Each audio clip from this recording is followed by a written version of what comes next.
Good morning. It is Tuesday, February 28th, 2023, back here for Daily Shakeup number 676. And today I want to talk about leadership, of course, and what it really takes to be an incredible leader. And it reminds me of this book and some men related to it. So this book is called Brothers in Battle, Best of Friends. I read it a number of years ago. It was written by Wild Bill Guarnere and Babe Heffron. These were two men who served in World War II as part of Easy Company, which was the focal point of the incredible series Band of Brothers. If you haven't seen it, go watch it. If you've seen it, watch it again. Watch it through the lens of leadership.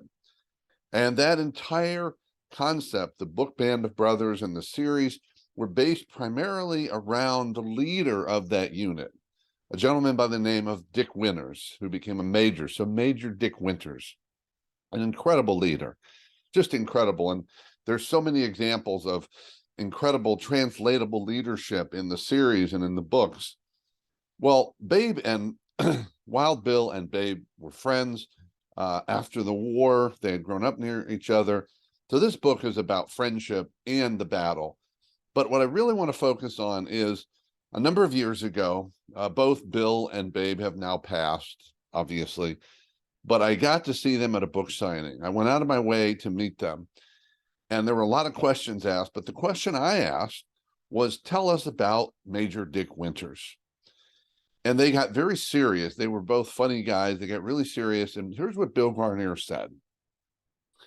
He said, Major Winters is not only the finest leader I've ever known, he's the finest person I've ever known. Think about that. He's not only the finest leader I've ever known, he's the finest person I've ever known.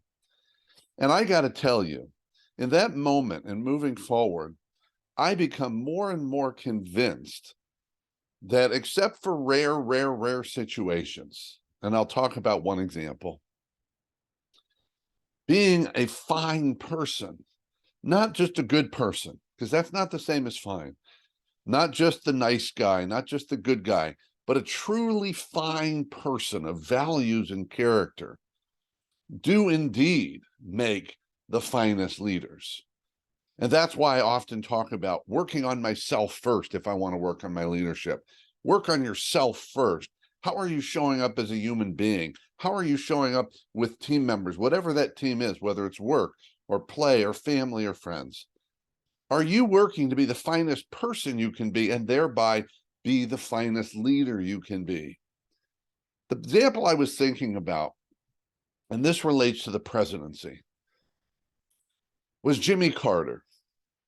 Jimmy Carter, and he is ill and in hospice, but Jimmy Carter is an incredibly smart man. And from what I've witnessed over the decades, and from what I know, and I'm sure there's things I don't know, is an incredibly fine person. Now, my opinion is he wasn't a great president. So what I would offer is there are certain situations where there's a certain type of leadership required. But if you look at Jimmy Carter throughout his life, he just keeps leading. He has led nonprofit missions. He has led global conversations. I would say Jimmy Carter is a fine leader. He just wasn't a great president, in my opinion.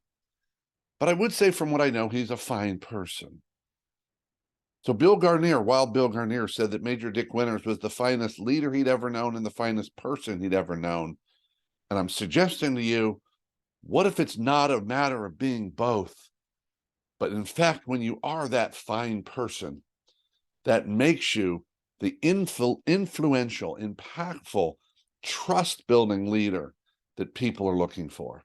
That's it for today. Keep taking care of yourself and everyone around you, and by all means, stay connected.